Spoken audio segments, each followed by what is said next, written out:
Primera parte. Capítulo 7. De la segunda salida de nuestro buen caballero Don Quijote de la Mancha. Estando en esto, comenzó a dar voces Don Quijote diciendo: Aquí, aquí, valerosos caballeros, aquí es menester mostrar la fuerza de vuestros valerosos brazos, que los cortesanos llevan lo mejor del torneo. Por acudir a este ruido y estruendo, no se pasó adelante con el escrutinio de los demás libros que quedaban, y así se cree que fueron al fuego sin ser vistos ni oídos la Carolea y León de España, con los hechos del emperador, compuestos por don Luis de Ávila, que, sin duda, debían de estar entre los que quedaban, y quizá, si el cura los viera, no pasaran por tan rigurosa sentencia. Cuando llegaron a Don Quijote, ya él estaba levantado de la cama y proseguía en sus voces y en sus desatinos, dando cuchilladas y reveses a todas partes, estando tan despierto como si nunca hubiera dormido. Abrazáronse con él y por fuerza le volvieron al lecho, y después que hubo sosegado un poco, volviéndose a hablar con el cura, le dijo: Por cierto, señor arzobispo Turpín, que es gran mengua de los que nos llamamos 12 pares, dejar tan sin más ni más llevar la historia deste torneo a los caballeros cortesanos, habiendo nosotros los aventureros ganado el prez en los 3 días antecedentes. Calle vuestra merced, señor compadre, dijo el cura, que Dios será servido que la suerte se mude, y que lo que hoy se pierde se gana mañana. Y atienda vuestra merced a la salud por ahora, que me parece que debe de estar demasiadamente cansado, si ya no es que está mal ferido. Ferido no, dijo Don Quijote, pero molido y quebrantado no hay duda en ello, porque aquel bastardo de don Roldán me ha molido a palos con el tronco de una encina, y todo de envidia, porque ve que yo solo soy el opuesto de sus valentías. Mas no me llamaría yo Reinaldos de Montalbán, si en levantándome deste lecho no me lo pagare a pesar de todos sus encantamientos. Y por ahora tráiganme de yantar, que sé que es lo que más me hará al caso, y quédese lo del vengarme a mi cargo. Hiciéronlo así, diéronle de comer, y quedóse otra vez dormido, y ellos admirados de su locura. Aquella noche quemó y abrasó el ama cuantos libros había en el corral y en toda la casa, y tales debieron de arder que merecían guardarse en perpetuos archivos. Mas no lo permitió su suerte y la pereza del escudriñador, y así se cumplió el refrán en ellos de que pagan a las veces justos por pecadores. Uno de los remedios que el cura y el barbero dieron por entonces para el mal de su amigo fue que le murasen y tapiasen el aposento de los libros, porque cuando se levantase no los hallase. Quizá quitando la causa cesaría el efecto, y que dijesen que un encantador se los había llevado, y el aposento y todo, y así fue hecho con mucha presteza. De allí a 2 días se levantó Don Quijote, y lo primero que hizo fue ir a ver sus libros, y como no hallaba el aposento donde le había dejado, andaba de una en otra parte buscándole. Llegaba a donde solía tener la puerta y tentábala con las manos, y volvía y revolvía los ojos por todo, sin decir palabra, pero al cabo de una buena pieza preguntó a su ama que hacia qué parte estaba el aposento de sus libros. El ama, que ya estaba bien advertida de lo que había de responder, le dijo: ¿Qué aposento o qué nada busca vuestra merced? Ya no hay aposento ni libros en esta casa, porque todo se lo llevó el mismo diablo. No era el diablo, replicó la sobrina, sino un encantador que vino sobre una nube una noche después del día que vuestra merced de aquí se partió, y apeándose de una sierpe en que venía caballero, entró en el aposento y no sé lo que hizo dentro, que a cabo de poca pieza salió volando por el tejado y dejó la casa llena de humo. Y cuando acordamos a mirar lo que dejaba hecho, no vimos libro ni aposento alguno. Solo se nos acuerda muy bien a mí y al ama, que al tiempo del partirse aquel mal viejo, dijo en altas voces que por enemistad secreta que tenía al dueño de aquellos libros y aposento, dejaba hecho el daño en aquella casa que después se vería. Dijo también que se llamaba el sabio Muñatón. Frestón, diría, dijo don Quijote. No sé, respondió el ama, si se llamaba Frestón o Fristón. Solo sé que acabó en tón su nombre. Así es, dijo don Quijote, que ese es un sabio encantador, grande enemigo mío, que me tiene ojeriza, porque sabe por sus artes y letras que tengo de venir, andando los tiempos, a pelear en singular batalla con un caballero a quien él favorece, y le tengo de vencer sin que él lo pueda estorbar, y por esto procura hacerme todos los sinsabores que puede. Y mándole yo que mal, podrá él contradecir ni evitar lo que por el cielo está ordenado. ¿Quién duda de eso? Dijo la sobrina. ¿Pero quién le mete a vuestra merced, señor tío, en esas pendencias? ¿No será mejor estarse pacífico en su casa y no irse por el mundo a buscar pan de trastrigo, sin considerar que muchos van por lana y vuelven trasquilados? Oh, sobrina mía, respondió don Quijote, y cuán mal que estás en la cuenta. Primero que a mí me trasquilen, tendré peladas y quitadas las barbas a cuantos imaginaren tocarme en la punta de un solo cabello. No quisieron las dos replicarle más, porque vieron que se le encendía la cólera. Es pues el caso que él estuvo 15 días en casa muy sosegado, sin dar muestras de querer secundar sus primeros devaneos, en los cuales días pasó graciosísimos cuentos con sus dos compadres, el cura y el barbero, sobre que él decía que la cosa de que más necesidad tenía el mundo era de caballeros andantes, y de que en él se resucitase la caballería andantesca. El cura algunas veces le contradecía, y otras concedía, porque si no guardaba este artificio, no había poder averiguarse con él. En este tiempo solicitó don Quijote a un labrador vecino suyo, hombre de bien, si es que este título se puede dar al que es pobre, pero de muy poca sal en la mollera. En resolución, tanto le dijo, tanto le persuadió y prometió, que el pobre villano se determinó de salirse con él y servirle de escudero. Decíale, entre otras cosas, don Quijote, que se dispusiese a ir con él de buena gana, porque tal vez le podía suceder aventura que ganase en quítame allá esas pajas alguna ínsula, y le dejase a él por gobernador della. Con esas promesas y otras tales, Sancho Panza, que así se llamaba el labrador, dejó su mujer e hijos y asentó por escudero de su vecino. Dio luego don Quijote orden en buscar dineros, y vendiendo una cosa y empeñando otra, y malbaratándolas todas, allegó una razonable cantidad. Acomodóse asimismo de una rodela, que pidió prestada a un su amigo, y pertrechado su rota celada lo mejor que pudo, avisó a su escudero Sancho del día y la hora que pensaba ponerse en camino, para que él se acomodase de lo que viese que más le era menester. Sobre todo le encargó que llevase alforjas. Él dijo que sí llevaría, y que asimismo pensaba llevar un asno que tenía muy bueno, porque él no estaba ducho a andar mucho a pie. En lo del asno reparó un poco don Quijote, imaginando si se le acordaba si algún caballero andante había traído escudero caballero asnalmente.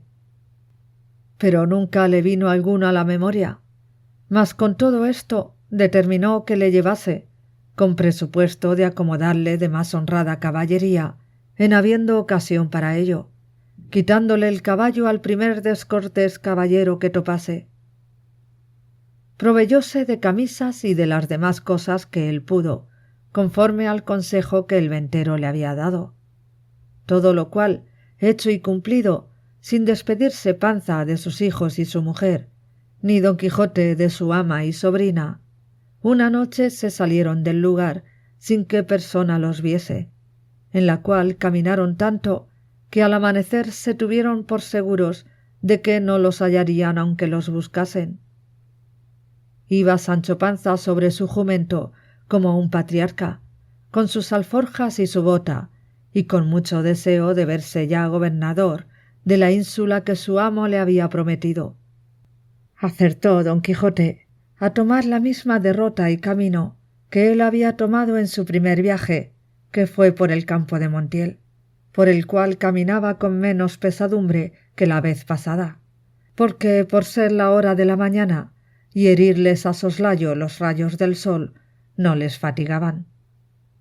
Dijo en esto Sancho Panza a su amo: «Mire vuestra merced, señor caballero andante, que no se le olvide lo que de la ínsula me tiene prometido, que yo la sabré gobernar por grande que sea».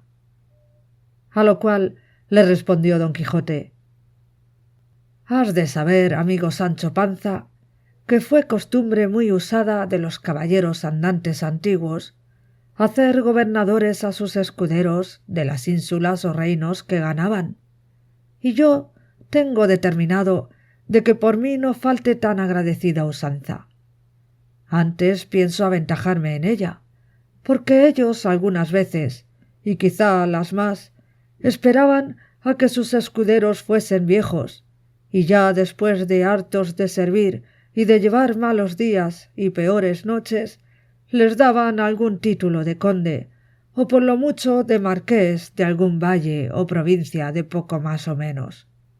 Pero si tú vives y yo vivo, bien podría ser que antes de 6 días ganase yo tal reino, que tuviese otros a él adherentes que viniesen de molde para coronarte por rey de uno de ellos.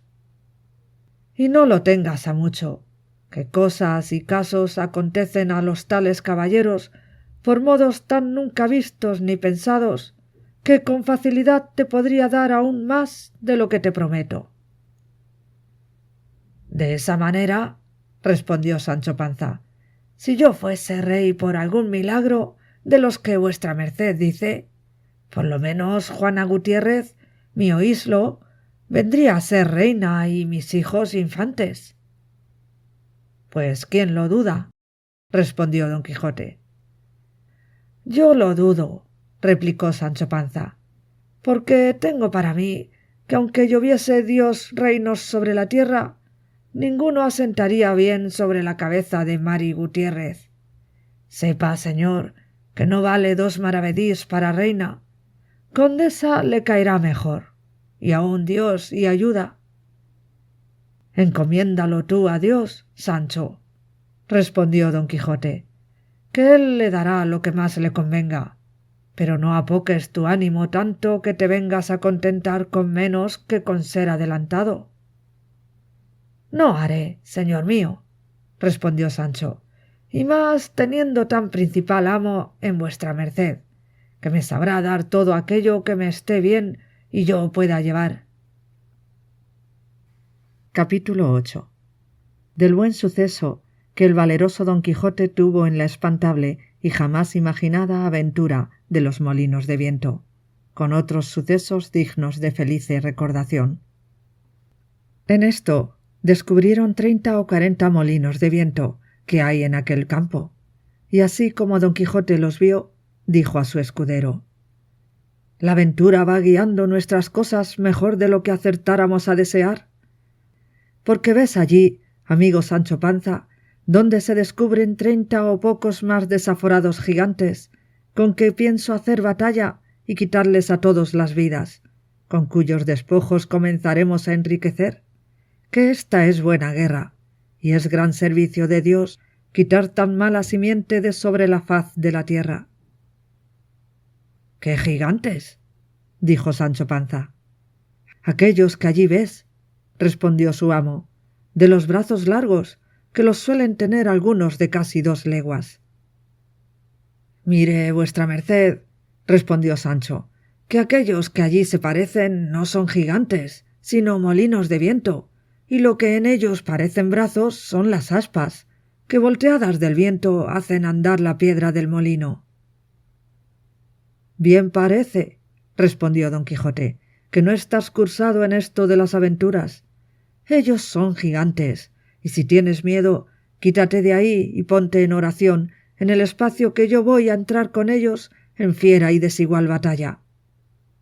Y diciendo esto, dio espuelas a su caballo Rocinante, sin atender a las voces que su escudero Sancho le daba, advirtiéndole que sin duda alguna eran molinos de viento, y no gigantes aquellos que iba a acometer.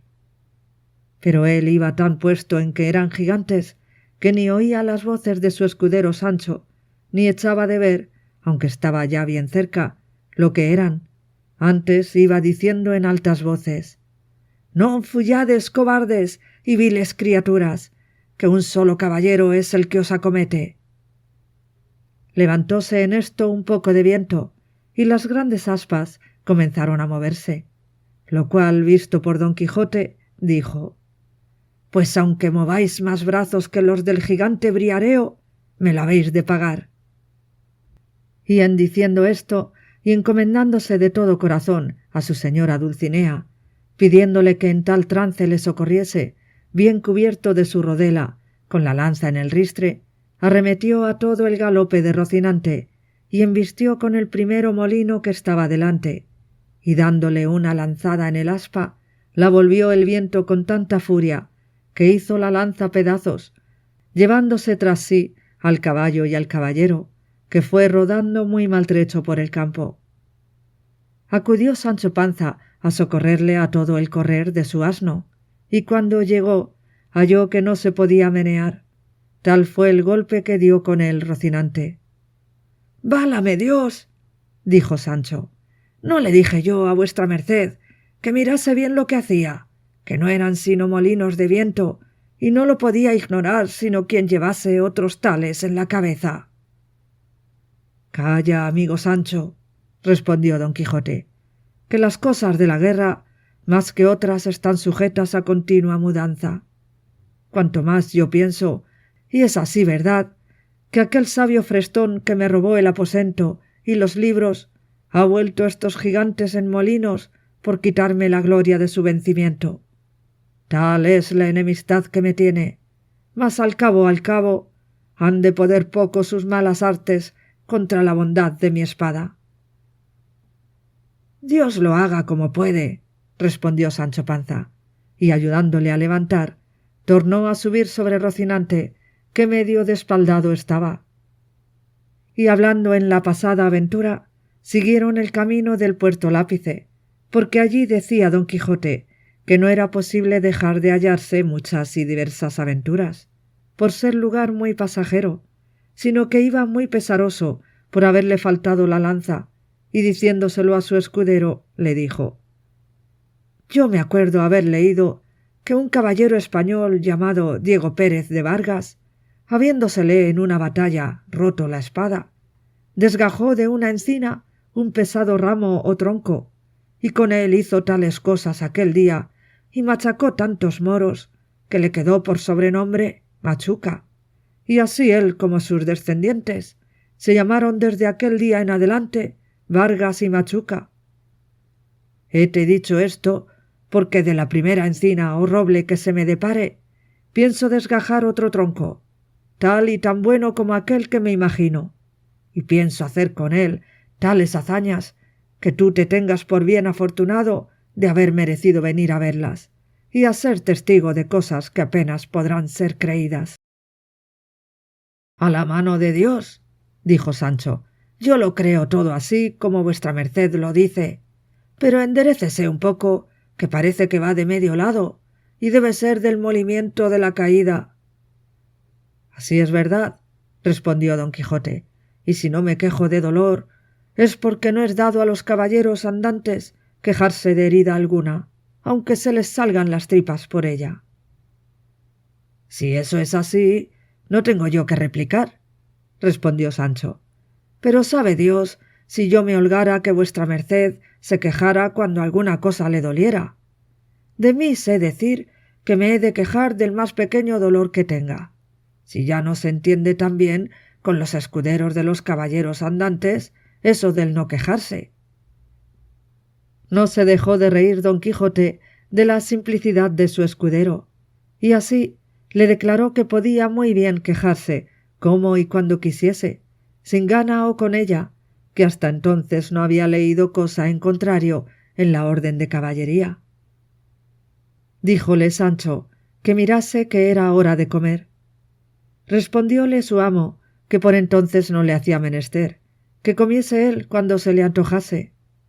Con esta licencia se acomodó Sancho lo mejor que pudo sobre su jumento, y sacando de las alforjas lo que en ellas había puesto, iba caminando y comiendo detrás de su amo muy de su espacio, y de cuando en cuando empinaba la bota con tanto gusto que le pudiera envidiar el más regalado bodegonero de Málaga.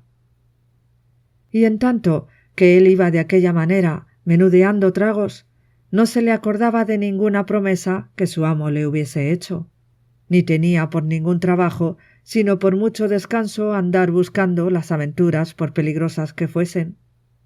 En resolución, aquella noche la pasaron entre unos árboles, y del uno de ellos desgajó don Quijote un ramo seco que casi le podía servir de lanza, y puso en él el hierro que quitó de la que se le había quebrado.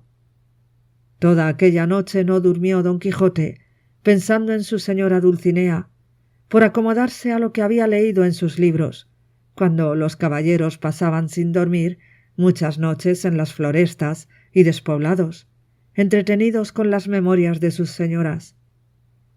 No la pasó así Sancho Panza, que como tenía el estómago lleno, y no de agua de chicoria, de un sueño se la llevó toda, y no fueran parte para despertarle, si su amo no le llamara, los rayos del sol que le daban en el rostro, ni el canto de las aves que muchas y muy regocijadamente la venida del nuevo día saludaban. Al levantarse, dio un tiento a la bota, y hallóla algo más flaca que la noche antes, y afligiósele el corazón por parecerle que no llevaban camino de remediar tan presto su falta. No quiso desayunarse don Quijote, porque, como está dicho, dio en sustentarse de sabrosas memorias. Tornaron a su comenzado camino del Puerto Lápice, y a obra de las 3 del día le descubrieron. «Aquí», dijo en viéndole don Quijote, «podemos, hermano Sancho Panza, meter las manos hasta los codos en esto que llaman aventuras. Mas advierte que aunque me veas en los mayores peligros del mundo, no has de poner mano a tu espada para defenderme, si ya no vieres que los que me ofenden es canalla y gente baja, que en tal caso bien puedes ayudarme. Pero si fueren caballeros, en ninguna manera te es lícito ni concedido, por las leyes de caballería, que me ayudes, hasta que seas armado caballero». «Por cierto, señor», respondió Sancho, «que vuestra merced sea muy bien obedecido en esto, y más que yo de mío me soy pacífico y enemigo de meterme en ruidos ni pendencias.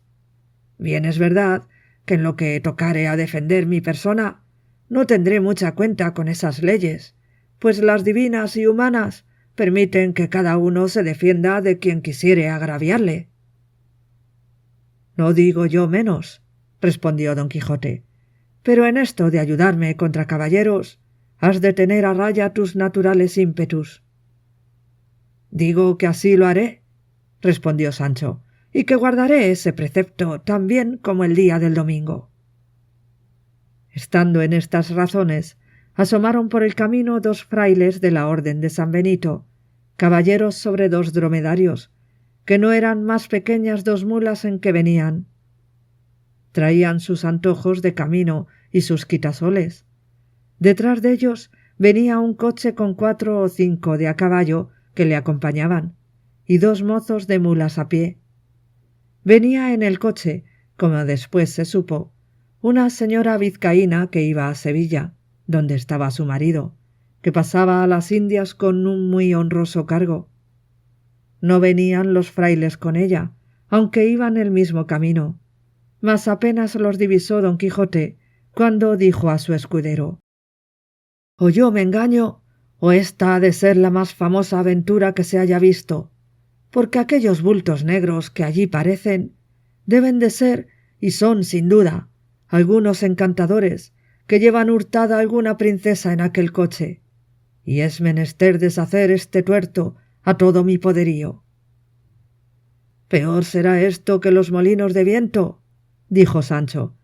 «Mire, señor, que aquellos son frailes de San Benito, y el coche debe de ser de alguna gente pasajera. Mire que digo que mire bien lo que hace, no sea el diablo que le engañe». «Ya te he dicho, Sancho», respondió don Quijote, «que sabes poco de achaque de aventuras. Lo que yo digo es verdad, y ahora lo verás».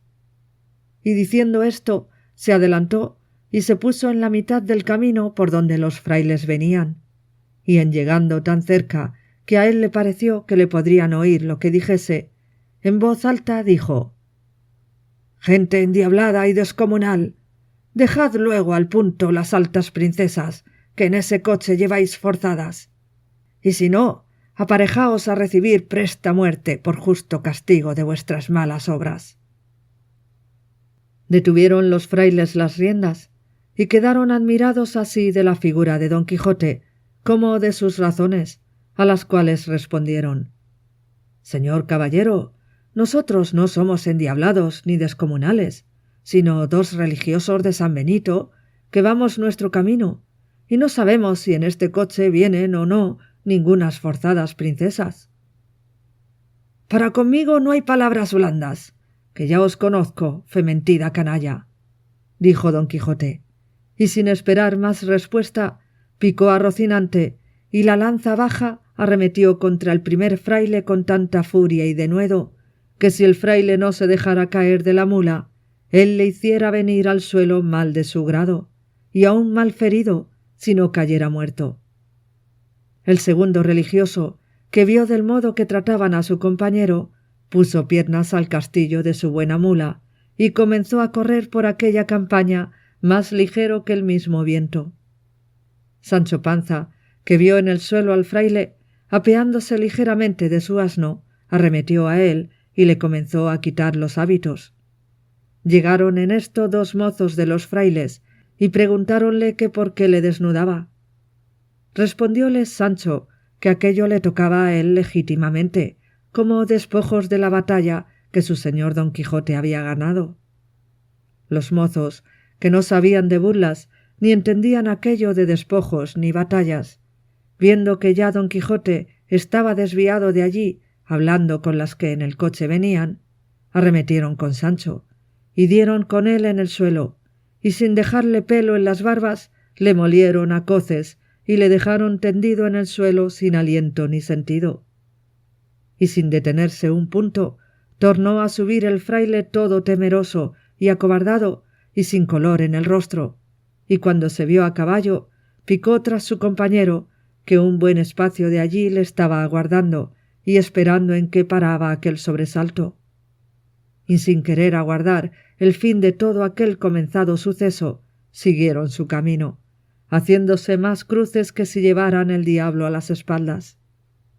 Don Quijote estaba, como se ha dicho, hablando con la señora del coche, diciéndole: «La vuestra fermosura, señora mía, puede facer de su persona lo que más le viniere en talante, porque ya la soberbia de vuestros robadores yace por el suelo derribada por este mi fuerte brazo.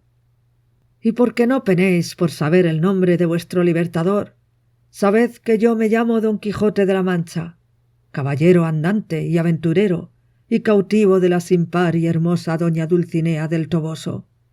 Y en pago del beneficio que de mí habéis recibido, no quiero otra cosa sino que volváis al Toboso, y que de mi parte os presentéis ante esta señora, y le digáis lo que por vuestra libertad he fecho». Todo esto que don Quijote decía, escuchaba un escudero de los que el coche acompañaban, que era vizcaíno, el cual, viendo que no quería dejar pasar el coche adelante, sino que decía que luego había de dar la vuelta al Toboso, se fue para don Quijote y asiéndole de la lanza le dijo, en mala lengua castellana y peor vizcaína, de esta manera: «Anda, caballero, que mal andes. Por el Dios que crióme, que si no dejas coche, así te matas como estás ahí, vizcaíno». Entendiéndole muy bien don Quijote y con mucho sosiego, le respondió: «Si fueras caballero como no lo eres, ya yo hubiera castigado tu sandez y atrevimiento, cautiva criatura». A lo cual replicó el vizcaíno: «¿Yo no, caballero? Juro a Dios tan mientes como cristiano. Si lanza arrojas y espada sacas, el agua cuán presto verás que al gato llevas. Vizcaíno por tierra, hidalgo por mar, hidalgo por el diablo, y mientes que miras y otra dices cosa». «Ahora lo veredes», dijo Agrajes. Respondió don Quijote, y arrojando la lanza en el suelo, sacó su espada, y embrazó su rodela, y arremetió al vizcaíno, con determinación de quitarle la vida. El vizcaíno, que así le vio venir, aunque quisiere apearse de la mula, que por ser de las malas de alquiler no había que fiar en ella, no pudo hacer otra cosa sino sacar su espada. Pero avínole bien que se halló junto al coche, de donde pudo tomar una almohada que le sirvió de escudo, y luego se fueron el uno para el otro como si fueran dos mortales enemigos. La demás gente quisiera ponerlos en paz, mas no pudo, porque decía el vizcaíno, en su mal trabadas razones, que si no le dejaban acabar su batalla, que él mismo había de matar a su ama y a toda la gente que se lo estorbase. La señora del coche, admirada y temerosa de lo que veía, hizo al cochero que se desviase de allí algún poco, y desde lejos se puso a mirar la rigurosa contienda, en el discurso de la cual dio el vizcaíno una gran cuchillada a don Quijote, encima de un hombro, por encima de la rodela, que a dársela sin defensa le abriera hasta la cintura. Don Quijote, que sintió la pesadumbre de aquel desaforado golpe, dio una gran voz diciendo: «Oh, señora de mi alma, Dulcinea, flor de la fermosura, socorred a este vuestro caballero, que por satisfacer a la vuestra mucha bondad, en este riguroso trance se halla». El decir esto, y el apretar la espada, y el cubrirse bien de su rodela, y el arremeter al vizcaíno, todo fue en un tiempo, llevando determinación de aventurarlo todo a la de un solo golpe. El vizcaíno, que así le vio venir contra él, bien entendió por su denuedo su coraje, y determinó de hacer lo mismo que don Quijote. Y así le guardó bien cubierto de su almohada, sin poder rodear la mula a una ni a otra parte, que ya de puro cansada y no hecha a semejantes niñerías, no podía dar un paso. Venía, pues, como se ha dicho, don Quijote contra el cauto vizcaíno, con la espada en alto, con determinación de abrirle por medio, y el vizcaíno le aguardaba a sí mismo levantada la espada y aforrado con su almohada. Y todos los circunstantes estaban temerosos y colgados de lo que había de suceder de aquellos tamaños golpes con que se amenazaban. Y la señora del coche y las demás criadas suyas estaban haciendo 1000 votos y ofrecimientos a todas las imágenes y casas de devoción de España, porque Dios librase a su escudero y a ellas de aquel tan grande peligro en que se hallaban. Pero está el daño de todo esto, que en este punto y término deja pendiente el autor de esta historia esta batalla, disculpándose que no halló más escrito de estas hazañas de don Quijote, de las que deja referidas. Bien es verdad que el segundo autor de esta obra no quiso creer que tan curiosa historia estuviese entregada a las leyes del olvido, ni que hubiesen sido tan poco curiosos los ingenios de la Mancha, que no tuviesen en sus archivos o en sus escritorios algunos papeles que de este famoso caballero tratasen. Y así, con esta imaginación, no se desesperó de hallar el fin de esta apacible historia, el cual, siéndole el cielo favorable, le halló del modo que se contará en la segunda parte. Capítulo 9. Donde se concluye y da fin a la estupenda batalla que el gallardo vizcaíno y el valiente manchego tuvieron. Dejamos en la primera parte de esta historia al valeroso vizcaíno y al famoso Don Quijote con las espadas altas y desnudas, en guisa de descargar dos furibundos fendientes, tales que si en lleno se acertaban, por lo menos se dividirían y fenderían de arriba a abajo, y abrirían como una granada. Y en aquel punto tan dudoso paró y quedó destroncada tan sabrosa historia, sin que nos diese noticia su autor, donde se podría hallar lo que della faltaba. Causóme esto mucha pesadumbre, porque el gusto de haber leído tan poco se volvía en disgusto de pensar el mal camino que se ofrecía para hallar lo mucho que a mi parecer faltaba de tan sabroso cuento.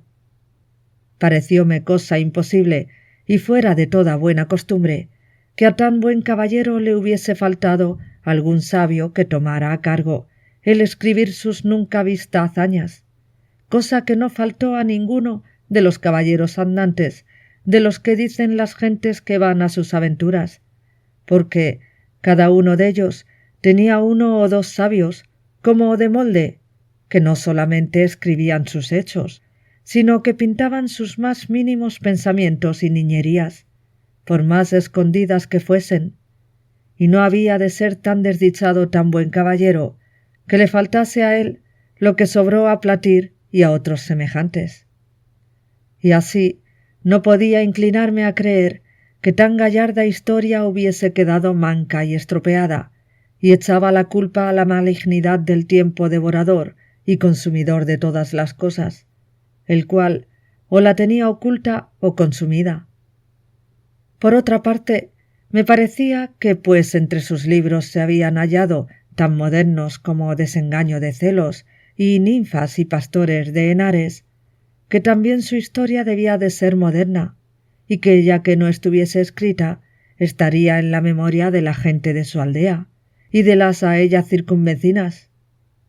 Esta imaginación me traía confuso y deseoso de saber real y verdaderamente toda la vida y milagros de nuestro famoso español Don Quijote de la Mancha, luz y espejo de la caballería manchega, y el primero que en nuestra edad y en estos tan calamitosos tiempos se puso al trabajo y ejercicio de las andantes armas, y al de desfacer agravios, socorrer viudas, amparar doncellas, de aquellas que andaban con sus azotes y palafrenes, y con toda su virginidad a cuestas, de monte en monte y de valle en valle, que si no era que algún follón o algún villano de hacha y capellina, o algún descomunal gigante las forzaba, doncella hubo en los pasados tiempos que al cabo de 80 años, que en todos ellos no durmió un día debajo de tejado, se fue tan entera a la sepultura como la madre que la había parido.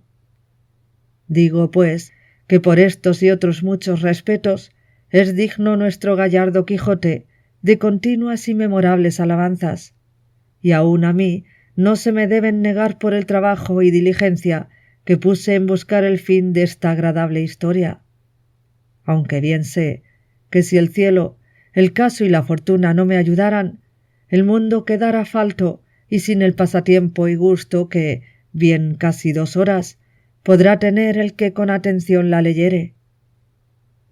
Pasó, pues, el hallarla en esta manera. Estando yo un día en Alcaná de Toledo, llegó un muchacho a vender unos cartapacios y papeles viejos a un sedero. Y como soy aficionado a leer, aunque sean los papeles rotos de las calles, llevado de esta mi natural inclinación, tomé un cartapacio de los que el muchacho vendía, y vile con caracteres que conocí ser arábigos, y puesto que, aunque los conocía, no los sabía leer, anduve mirando si parecía por allí algún morisco aljamiado que los leyese. Y no fue muy dificultoso hallar intérprete semejante, pues aunque le buscara de otra mejor y más antigua lengua, le hallara. En fin, la suerte me deparó uno, que diciéndole mi deseo y poniéndole el libro en las manos, le abrió por medio, y leyendo un poco en él se comenzó a reír. Preguntéle que de qué se reía, y respondióme que de una cosa que tenía aquel libro escrita en el margen por anotación.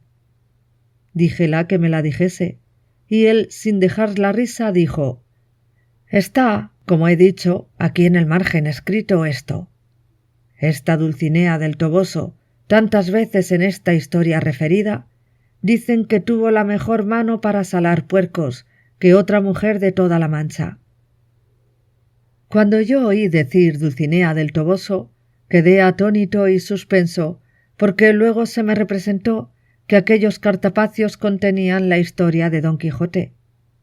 Con esta imaginación le di priesa a que leyese el principio, y haciéndolo así, volviendo de improviso el arábigo en castellano, dijo que decía: «Historia de Don Quijote de la Mancha, escrita por Cide Hamete Benengeli, historiador arábigo».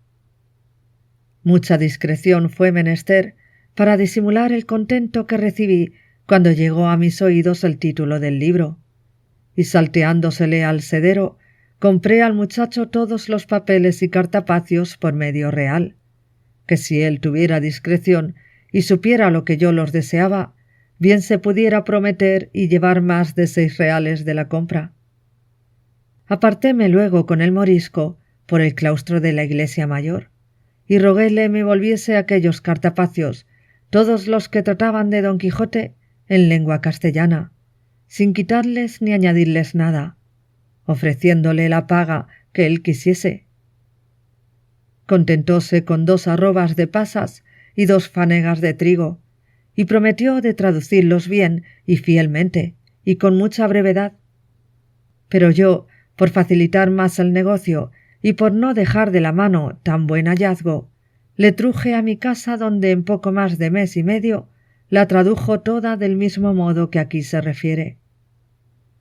Estaba en el primero cartapacio, pintada muy al natural, la batalla de Don Quijote con el vizcaíno, puestos en la misma postura que la historia cuenta, levantadas las espadas, el uno cubierto de su rodela, el otro de la almohada, y la mula del vizcaíno tan al vivo que estaba mostrando ser de alquiler a tiro de ballesta.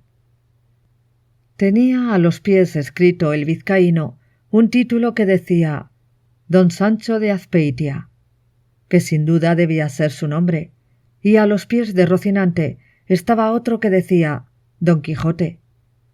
Estaba Rocinante maravillosamente pintado, tan largo y tendido, tan atenuado y flaco, con tanto espinazo, tan ético confirmado, que mostraba bien al descubierto con cuánta advertencia y propiedad se le había puesto el nombre de Rocinante. Junto a él estaba Sancho Panza, que tenía del cabestro a su asno, a los pies del cual estaba otro rótulo que decía Sancho Zancas, y debía de ser que tenía, a lo que mostraba la pintura, la barriga grande, el talle corto y las zancas largas, y por esto se le debió de poner el nombre de Panza y de Zancas, que con estos 2 sobrenombres le llama algunas veces la historia. Otras algunas menudencias había que advertir, pero todas son de poca importancia y que no hacen al caso a la verdadera relación de la historia, que ninguna es mala como sea verdadera. Si a ésta se le puede poner alguna objeción cerca de su verdad, no podrá ser otra sino haber sido su autor arábigo, siendo muy propio de los de aquella nación ser mentirosos, aunque por ser tan nuestros enemigos antes se puede entender haber quedado falto en ella que demasiado. Y así me parece a mí, pues cuando pudiera y debiera extender la pluma en las alabanzas de tan buen caballero, parece que de industria las pasa en silencio. Cosa mal hecha y peor pensada, habiendo y debiendo de ser los historiadores puntuales, verdaderos, y no nada apasionados, y que ni el interés ni el miedo, el rencor ni la afición no les haga torcer del camino de la verdad, cuya madre es la historia, émula del tiempo, depósito de las acciones, testigo de lo pasado, ejemplo y aviso de lo presente, advertencia de lo porvenir. En esta sé que se hallará todo lo que se acertare a desear en la más apacible.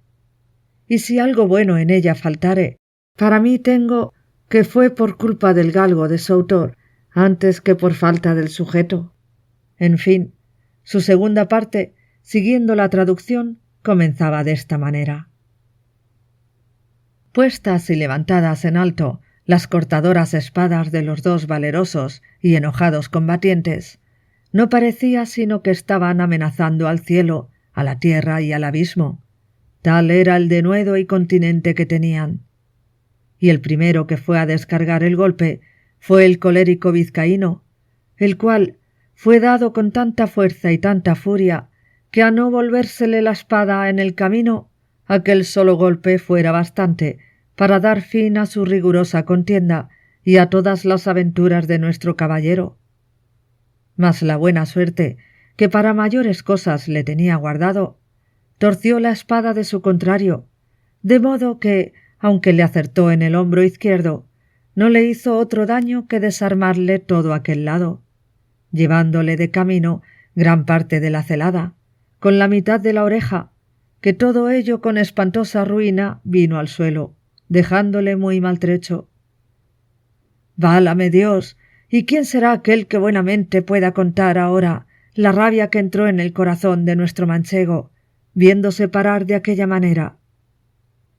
No se diga más, sino que fue de manera que se alzó de nuevo en los estribos y apretando más la espada en las dos manos, con tal furia descargó sobre el vizcaíno, acertándole de lleno sobre la almohada y sobre la cabeza, que sin ser parte tan buena defensa como si cayera sobre él una montaña, comenzó a echar sangre por las narices y por la boca y por los oídos, y a dar muestras de caer de la mula abajo, de donde cayera sin duda si no se abrazara con el cuello. Pero, con todo eso, sacó los pies de los estribos, y luego soltó los brazos, y la mula, espantada del terrible golpe, dio a correr por el campo, y a pocos corcovos dio con su dueño en tierra. Estábaselo con mucho sosiego mirando don Quijote, y como lo vio caer, saltó de su caballo y con mucha ligereza se llegó a él, y poniéndole la punta de la espada en los ojos, le dijo que se rindiese, sino que le cortaría la cabeza. Estaba el vizcaíno tan turbado que no podía responder palabra, y él lo pasara mal, según estaba ciego don Quijote, si las señoras del coche, que hasta entonces con gran desmayo habían mirado la pendencia, no fueran a donde estaba y le pidieran con mucho encarecimiento les hiciese tan gran merced y favor de perdonar la vida a aquel su escudero.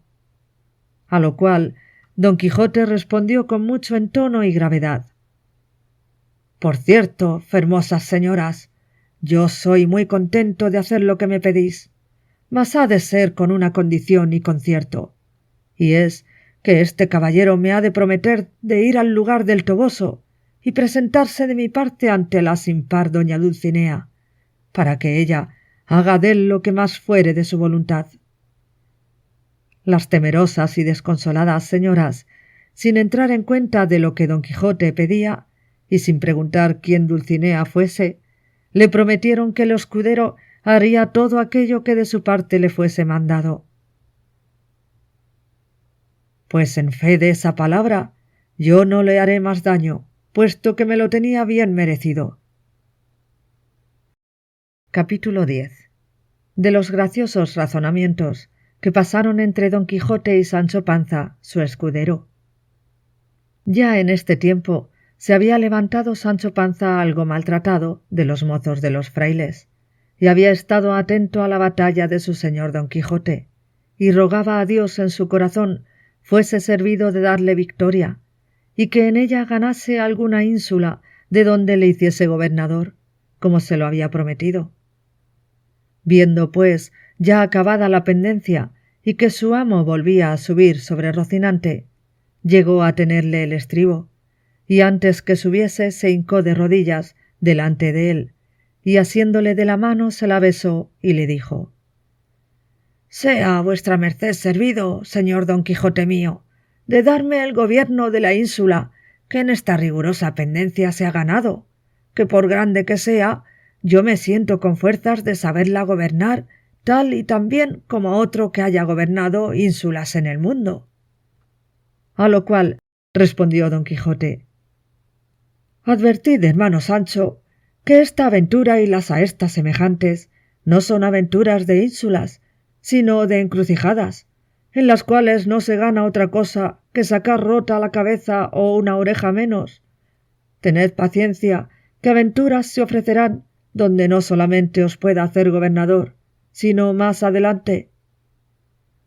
Agradecióselo mucho Sancho, y besándole otra vez la mano y la falda de la loriga, le ayudó a subir sobre Rocinante. Y él subió sobre su asno y comenzó a seguir a su señor, que a paso tirado, sin despedirse ni hablar más con las del coche, se entró por un bosque que allí junto estaba.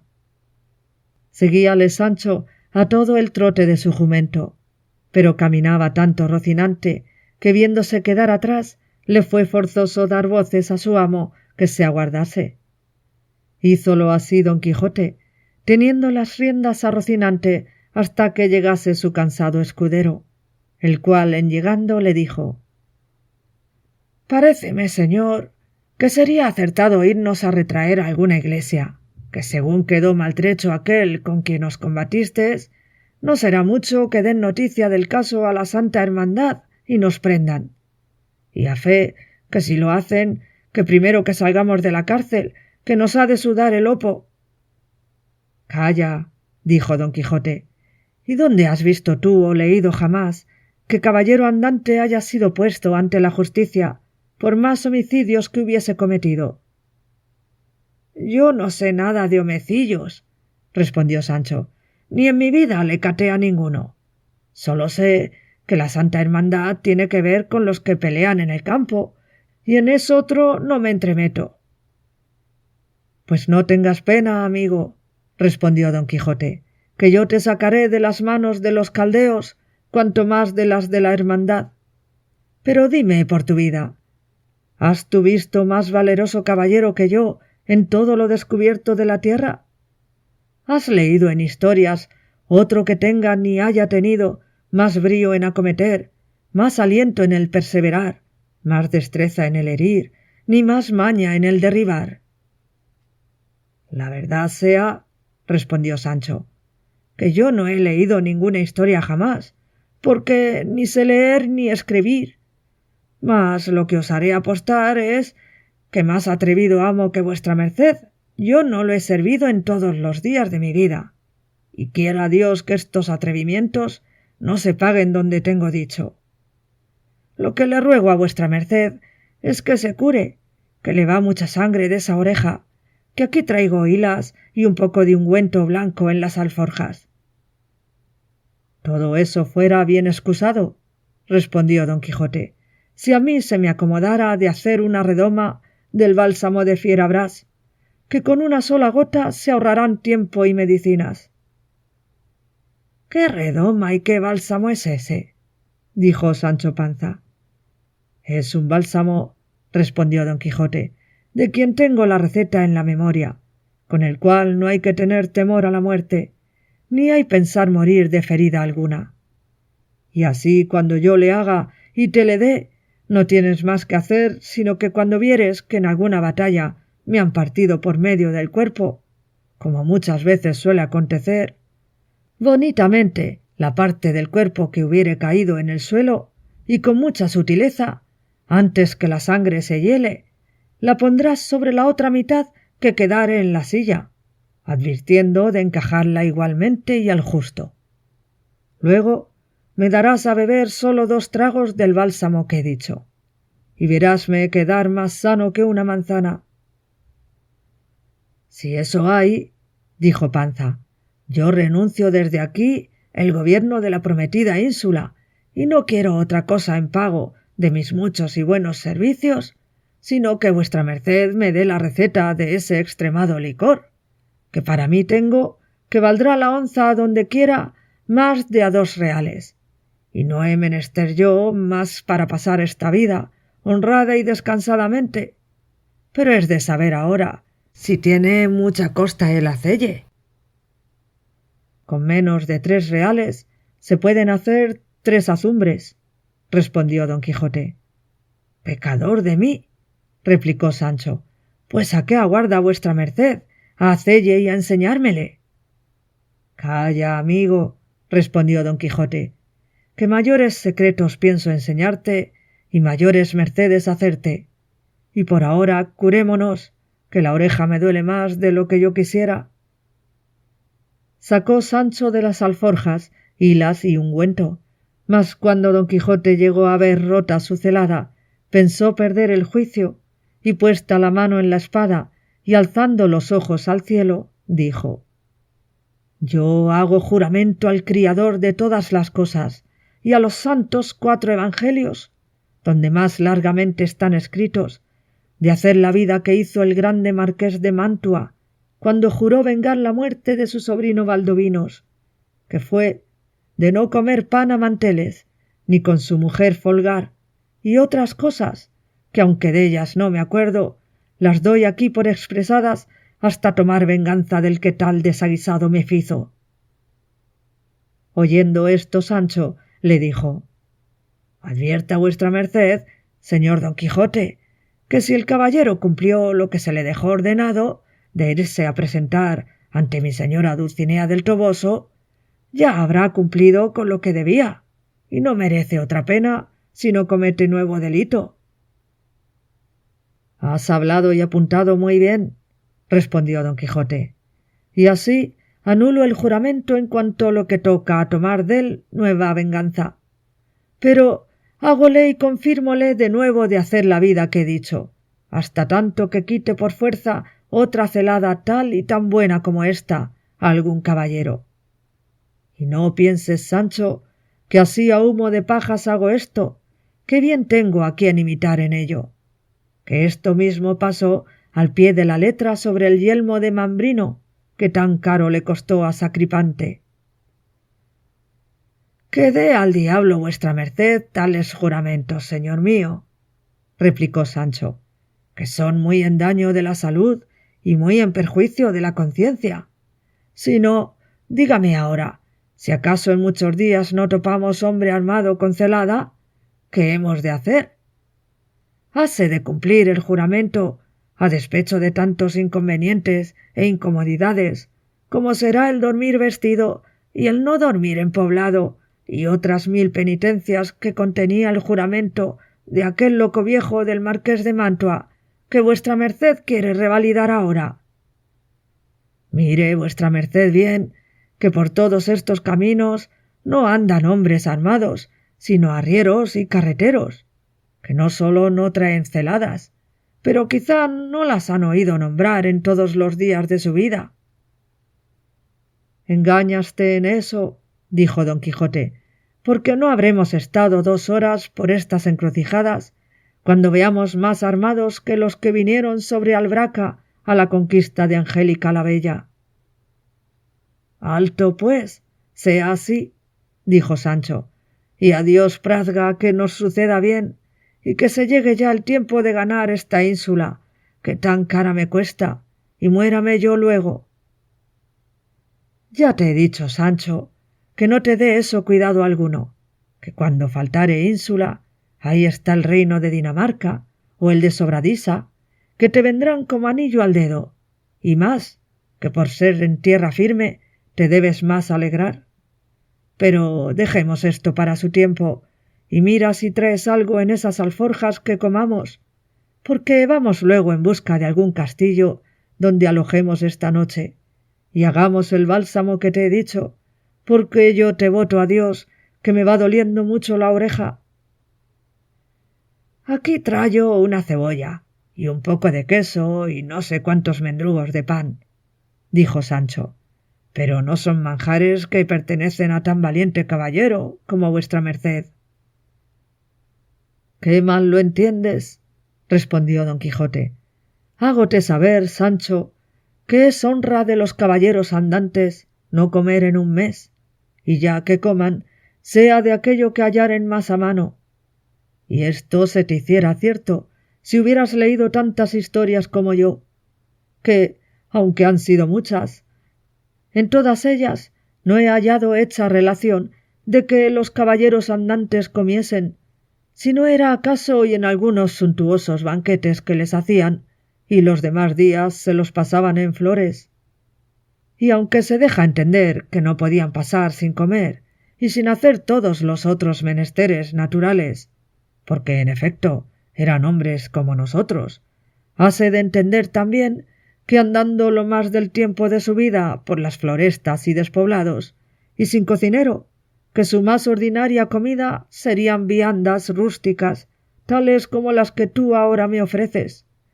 Así que, Sancho, amigo, no te acongoje lo que a mí me da gusto, ni quieras tú hacer mundo nuevo, ni sacar la caballería andante de sus quicios. Perdóneme vuestra merced, dijo Sancho, que como yo no sé leer ni escribir, como otra vez he dicho, no sé ni he caído en las reglas de la profesión caballeresca, y de aquí en adelante yo proveeré las alforjas de todo género de fruta fresca para vuestra merced, que es caballero, y para mí las proveeré, pues no lo soy, de otras cosas volátiles y de más sustancia. No digo yo, Sancho, replicó don Quijote, que sea forzoso a los caballeros andantes no comer otra cosa sino esas frutas que dices, sino que su más ordinario sustento debía de ser de ellas y de algunas hierbas que hallaban por los caminos que ellos conocían, y yo también conozco. Virtud es, respondió Sancho, conocer esas hierbas, que según yo me voy imaginando, algún día será menester usar de ese conocimiento. Y sacando en esto lo que dijo que traía, comieron los dos en buena paz y compañía. Pero, deseosos de buscar dónde alojar aquella noche, acabaron con mucha brevedad su pobre y seca comida. Subieron luego a caballo y diéronse priesa por llegar a poblado antes que anocheciese. Pero faltóles el sol y la esperanza de alcanzar lo que deseaban junto a unas chozas de unos cabreros, y así determinaron de pasarla allí, que cuanto fue de pesadumbre para Sancho no llegar a poblado, fue de contento para su amo dormirla a cielo descubierto, por parecerle que cada vez que esto le sucedía era hacer un acto posesivo que facilitaba la prueba de su caballería.